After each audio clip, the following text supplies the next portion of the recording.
Eta zergatik pentsatzen du Bilbon gertatuko dela, Amerikar soziologo gazteak seriotasunez zurrunez egin du galdera. Arrestian osasun ikerketa zitandu duen gizan. Arrazoia estatistikoa dela erantzun dio epidemiologoaren seriotasunez harrik ere. Loiuko aireportua bereziki Londonerako Gipuzkoar eta Donostiar askok erabiliagaitik. Lurraldeetako biztanleriaren arabera errazago omen da Bilbon bizi den norbaitek izatea. Intuizioak ere gauza bera esaten dio. Gipuzkoarrak normalean izan ohi diren baino irekiagoa iristen dio gizonari.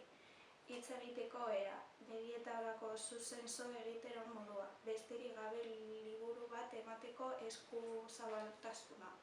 Hobeto egokitzen zaiola bilbotar bati dio.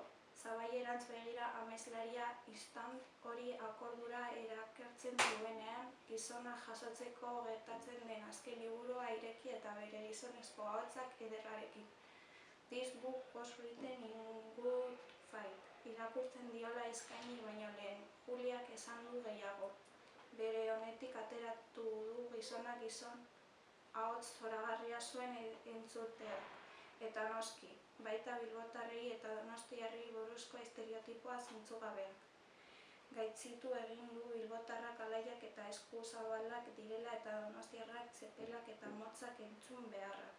Baina ez bilbotarrak zabalrak eta donostiarrak dotorreak direla bota izan balu, baino areago. Ziur asko bere heziketa nazionalista dela tartea ematen dio minbi, hiriburuen arteko lehia bazpatzen duen topiko ergel horiek, eta herrieta egiten dio. Etxe guztietan larratza beltz. Tontakeri bat ze inari espero zinateken bezala, batzuetan besteetan baino beltzago, erantzun dio harrik. Si estoy temblando todo el rato.